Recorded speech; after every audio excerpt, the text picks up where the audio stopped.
Well, on this month of February, we are focusing on the value of connective relationships.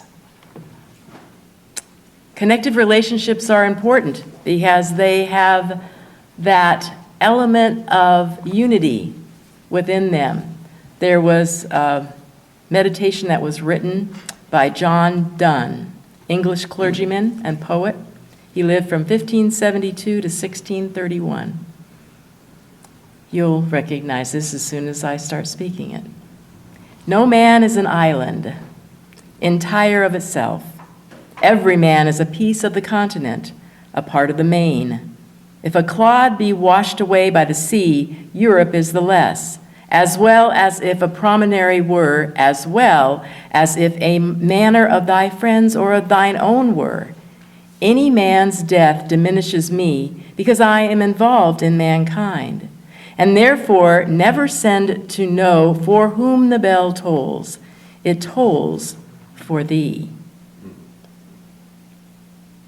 There is a connection in this life, in this energy. There is, I like to equate it to like a golden thread of light that pulls and brings us all together in one manner or another.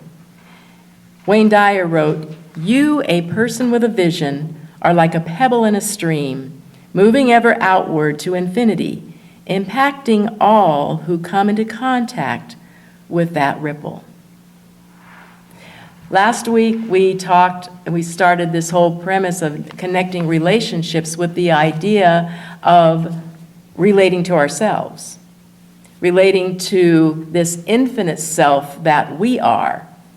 And we talked about there being no other easier way to describe it, a large self with a capital S, our divine self, our whole self, our eternal self, and then there is that little s, that small self, that ego self that looks at separation. And we talked about the recognition that our small self has needs. Our whole self is whole and complete and perfect in every way. And as a human experiencing this, well, I should say it the other way around, as a divine being experiencing this human existence, we have both. We have both elements. We cannot deny that. And so this ego sense that we are does a lot of talking to us. It wants to be in control. It wants many things. It has many needs. It has many desires. And when we look at our wholeness, it behooves us to recognize who is doing the talking when. Because the ego, I said last week, it's important.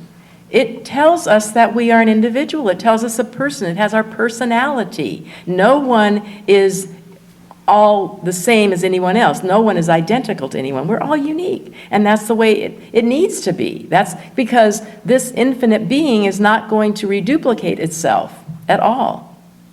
It's perfect that we all are different. And this ego sense sometimes feels diminished, sometimes feels afraid, separated from our core. So we're talking today about our needs initially. I'm going to share with you how many of you recognize, where did I put it?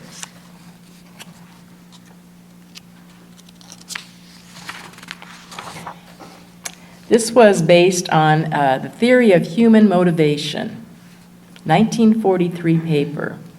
Some of you scholars in here will recognize this. Abraham Maslow's The Hierarchy of Needs. It's a pyramid. It makes a lot of sense. It starts at the base of the pyramid with our basic needs, and that is our physical needs. We need to have air. We need to have water. We need to have rest and health. Coming up from the bottom, that's the base. Coming up from there is the security need. We need to feel safe. We have shelter. We have stability. That's a human need. The third level is social. We need to feel loved, belonging, inclusive. That connection that we have, that's the social level. Then as we go up, the next level is the ego level. The ego needs to have some self-esteem. It needs to have power, recognition, prestige. And then the top level is self-actualization, the need for development and creativity.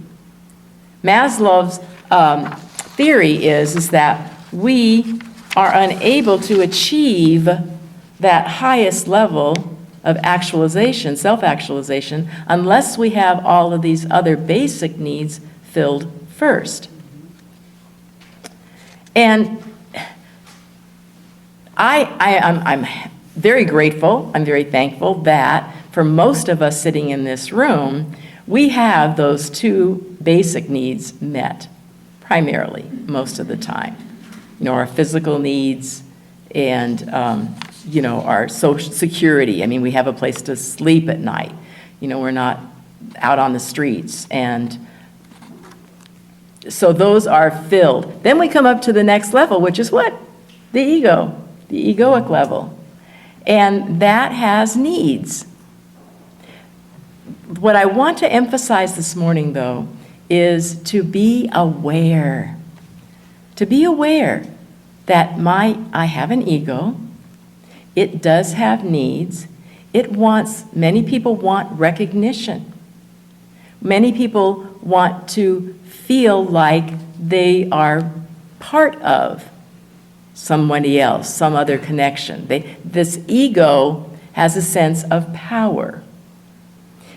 Now, we have to be careful because the ego can take over. The ego can assume and think that it is all there is. And we can stop with that. What we want to remember is to keep going up, though, because self-actualization happens when we can differentiate between what my ego is saying and what my higher self is saying. Now, we're talking this morning about feelings, identifying feelings, and then expressing them. In my thought for the week, this is based on Rosenberg's communication. I don't know how many of you have read his book, but it's fabulous. In fact, as I'm reading it, thinking, boy, this could actually be a wonderful book study because there's so many layers to it.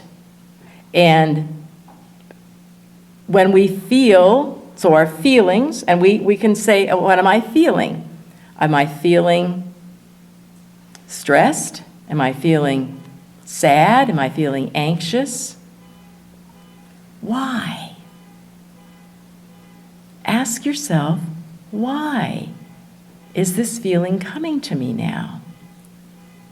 Many times, remember that feelings, I'm going to go back to one of our core basics, feelings are based on thoughts. Our thoughts generate our feelings. And so many times we are thinking, oh, this other person is doing something. We are making an assessment. We are making a judgment on what another person is doing, and that makes us feel a certain way.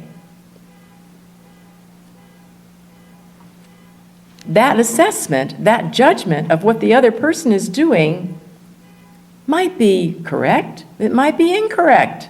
It might have nothing to do with what is going on. And so we can get into this spiral of feelings, negative feelings, based on erroneous information. So be aware, first of all, of what is it I'm thinking that is generating this feeling. The second thing that we want to recognize this morning is the fact of communication. I want to communicate to someone else on a level that is real, on a level that says to them, this is what I am feeling, really feeling. And we want to share our true feelings, not our assessment of what we expect they should be or what we expect we should be, but what am I feeling right now? Oh, I didn't bring it. Okay, well, I was going to bring his book, darn it, and I left it on the table. In Rosenberg's book, he gave an example of a woman. He was at a workshop, and this woman was at the workshop, and she said, don't get me wrong, I love my husband, he's a wonderful man, but sometimes it's like living with a wall. He just clams up and just doesn't say a thing. And he is sitting there right there with her in the workshop, by the way, so they're both there. And she's telling Rosenberg, look, it's like living with a wall. And Rosenberg looks over at the man, and sure enough, he does the best job of looking like a wall. Sits there, mouth shut, doesn't say anything. So she says, see what I mean? That's what he does. And what we want to recognize here, because this is part of our training as our Science of Mind teaches us, remember what you speak and what you expect, you are drawing to yourself. So when she spoke and she expected and she says he acts like a wall, hey, that's what he's given her. That's exactly what he's giving her. So Rosenberg questions her and he says, how are you feeling when he does that? She says, he said, to me what I'm looking like, what you're wanting is more connection with your husband. What you're wanting, what you're feeling is a disconnect, and you would like to be more connected with your husband. Does that seem real to you? Does that seem right? Does that feel right? That's what the assessment is. You want more communication with him. And she said, well, yeah, that's really what I'm feeling. So do you see the nuance here? It's important that we recognize that when we get our feathers in a ruffle, and we think that someone else is doing something else, totally could be not anywhere near the truth. This guy was just responding to the energy that she was putting out. How many of you read Abraham Hicks, Ask and It Is Given? Abraham Hicks is a channeling type of entity that brings answers. You can just go and ask, and this Esther Hicks channels Abraham and gives lots of wonderful answers. Well, in the book, Ask and It Is Given, at the back of the book, it talks about the different levels of emotions, going from the most negative up to the highest. And that when we look at what emotion we're putting out, when we're aware of it, again, awareness, then we can recognize that, all I'm going to try to do now is move up the scale just a little bit. I'm going to go from fear and anxiety and worthlessness up to and just a little bit, just tense. I'm going to move up from there and feeling, just kind of okay. And we can feel going up to feeling, I'm feeling pretty good. We can go up from there and feeling, this is a great day. I'm feeling pretty darn good. And going up from there thinking, oh my gosh, look at what's all around me. This is a fabulous day. And we go up this ladder up to, very similar to the pyramid that we were just looking at. We're going from the doldrums to the hierarchy of what we truly are in life, which is what? Love. Love. Love is all we need. Love is all we are. And when we raise our awareness to knowing that I am love and you are love, we can let go of all those assessments of less than, of judgment. Jesus Christ, the teacher, master teacher, said, judge with right judgment. What is judging with right judgment? Judging with right judgment is seeing that beauty, that light, that joy, that love that is here, that we all are, that golden connection that brings us all together. That's the height.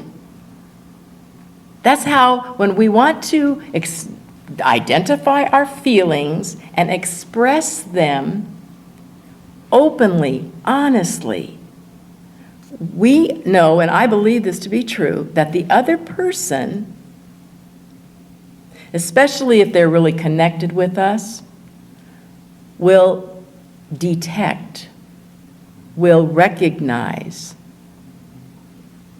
that element of need, so to speak, that we're talking about. Many times, a lot of times we'll say, would you do this for me? Maybe you shouldn't have it in that type of tone of voice. Tone of voices makes a big difference, doesn't it? If you're talking about communication. But do this for me. Well, in Rosensberg's book, he talks a lot about a request and a demand. What's a request and what's a demand? We might think that we're asking someone to do something, but if our response is that if they don't do it, or don't do it the way we wanted them to do it, there will be consequences. There will be consequences. He's sitting in the front row for a reason. You see? We are, that is a demand. That's not a request. And so the poor other person, if they're not recognizing, well, how do you want me to do it? Oh, I didn't do it quite that way. Oh, I didn't do it that way. Didn't do it that right way. And they're wondering. I have a workshop that I've done many times with Martha Creek. Martha Creek, by the way, FYI, Martha Creek is coming right here to Alpine. She will be here the end of July 31st, August 1st and 2nd. Friday night, coming in on Friday night, Saturday and Sunday. And she's going to be doing a workshop on Saturday. She'll do the talk on Sunday and a workshop on Sunday. So what I'm bringing her up about is the fact that I had a conversation I had with her or something. She said, Gay, just remember, when you're making a request to someone, just think about it this way. You're sitting at the dining room table, and you say, pass the salt, please. They can pass the salt, or maybe they don't pass the salt. What if they don't pass the salt? You get up and you get the salt, right? Do you make a big, huge deal over the fact that they didn't pass the salt? Maybe they didn't hear you, or maybe they were busy doing whatever. No, you get the salt yourself. You don't make it a whole big drama. Oh my gosh, she didn't pass me the salt when I wanted it. You see how our egos can dive into drama? Over nothing, over the fact that they didn't pass the salt. Put that as a little key for you to put things in perspective. When you are talking to someone, when you're asking someone, when you're sharing something, know that they're living their own life too. They're being, and all of the things that are coming at them, they're dealing with, they're handling. And like I said last week with my friend who brought in her father to live with her, who's not the most pleasant person in the world.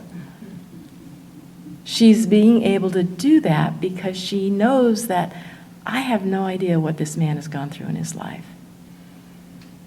And I just know that I'm here to house him, to give him a place to live. That's what I can do. And then remain open. All of us, I believe, are drawing to us relationships, people, events that are there to nourish us. And the same is true vice versa, that we are in someone else's life to bring out their glory, their beauty, their joy. How would you like to have that as something on the top of your to-do list? I am here to bring out my joy, my love. I am here to see that in someone else and to bring that out in them. And if they're having a low day, acknowledge it. Rosenberg was saying how that he walked into a school and a classroom, I think it was teenagers, and they just were not accepting his information at all. And he was, when he first walked in, he was feeling apprehensive. He wasn't feeling confident, he was feeling tentative. And so, boy, these students just picked up on it big time. And they just totally were either ignoring him or, not going with the flow of what he wanted things to do. And finally, one of the students said, well, what do you know? You don't really want to be anywhere with us. You don't care about black people. And his eyes were open and he thought, that's not where I'm coming from at all. So he was, at that point, he felt vulnerable enough to really share what he was feeling. And so he told them, well, that's not it, but I am feeling anxious. When I came into this room, I was feeling anxious because I wasn't sure if you were going to accept my ideas, if you were going to accept this information that I'm sharing with you. And yeah, I am not feeling real comfortable, but it's not anything to do with color. It's because I'm not sure if you want to accept what I'm saying. Boy, what happened in that room? Those students turned way around and went, oh, maybe we can listen to what he's saying. Maybe there's going to be value in this for us. So when we are able to identify and express our true feelings, then that love that is under and over and all, through all, will come forth. It will respond.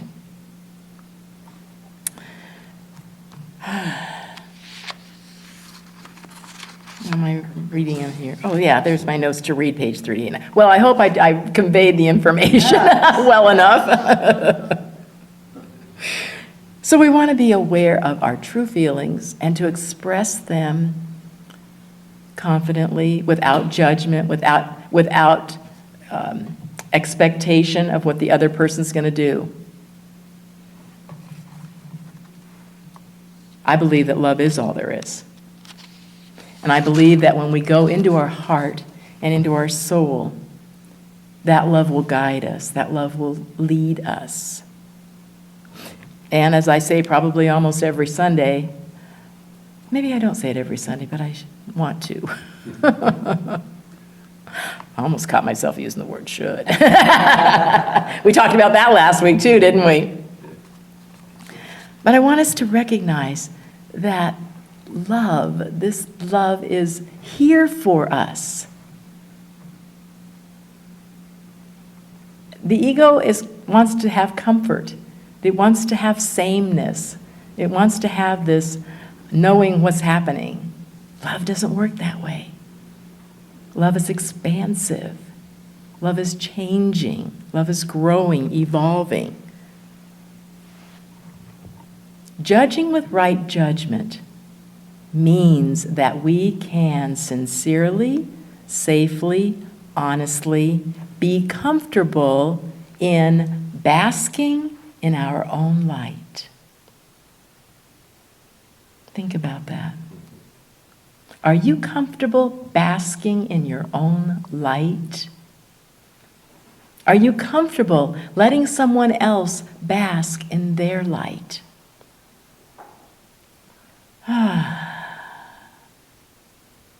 When we bask in our own light, we feel that energy of divine love, of acceptance, of joy, of peace, those feelings.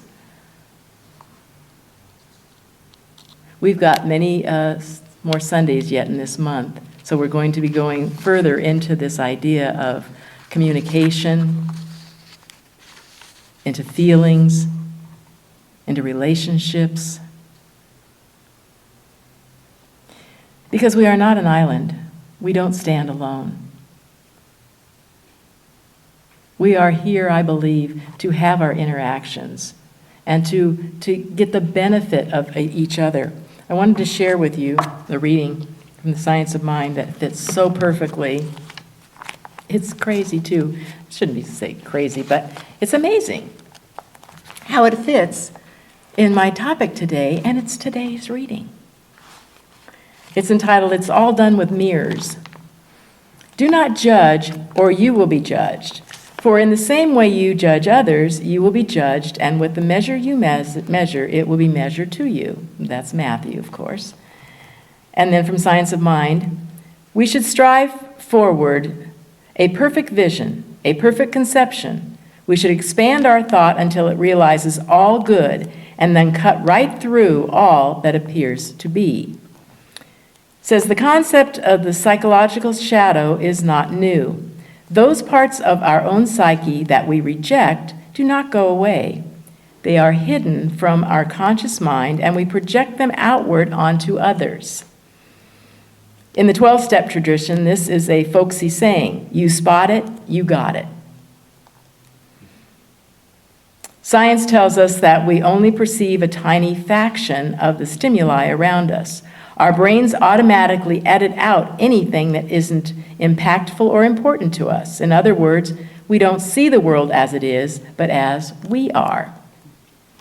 My dear friend and primary teacher in Science of Mind, Reverend Dr. Peter Wells, used to employ a clever metaphor to show us why we work with our own consciousness as cause. She'd say, when you stand in front of a mirror to fix your hair, you don't comb the image in the reflection. And yet that's often what we do in our relationships in this world. If we can get them to change, we'll be okay. Actually, no. We won't. I'm not saying that we don't have to work to do in this world, or that our influence isn't needed in the collective. It is. But when we can own our part in the problem and attend to our own healing, we become able to truly love and affect change. We are then able to give, not from our wound, but from our wholeness. The way to decrease our shadow? Invite feedback. Communicate. A mentor, a counselor, a trusted friend, ask someone to tell you what they are seeing in your trouble spots. Ooh, take a deep breath. That's a biggie. When we listen to our inner self, we know what our spots are. We know what our dark spots are. So if you can communicate that with someone that's close to you, that you'll know that they can feed you back that information, find the pattern, remove the false belief, heal your mind. It's possible, but only if we take responsibility. I am willing to see the good all around me in everyone I meet. I am willing to see my own part in blocking the light of the Spirit. I am willing to let go of all that stands in love's way. We are love. Love is all we need, and love is all we need to share. And yes, we have an ego. We have a smaller self that wants to demand our attention.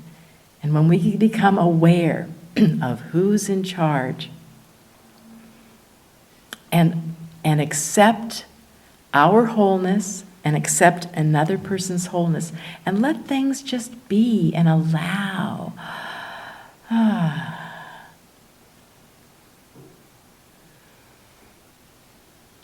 I trust that all of us can have that actualization of self-actualization. Somewhere I was reading a quote where it's one of what's his name? I can't say the word. Aristotle. Thank you, Aristotle. Barry, I don't know why I'm looking at you when I want a word.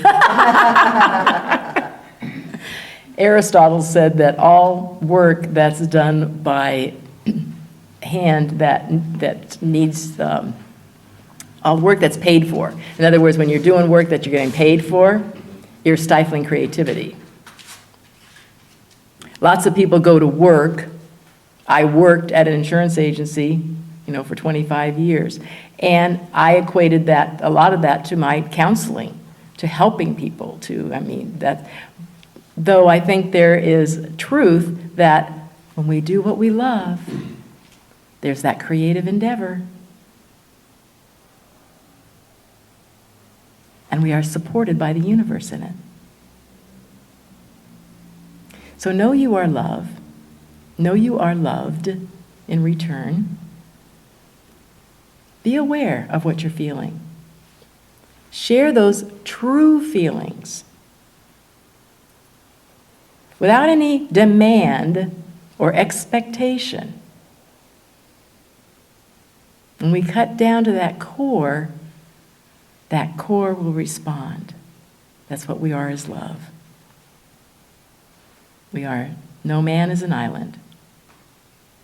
We are connected eternally, one with another, with this love. Feel that love connection this month and always. Namaste.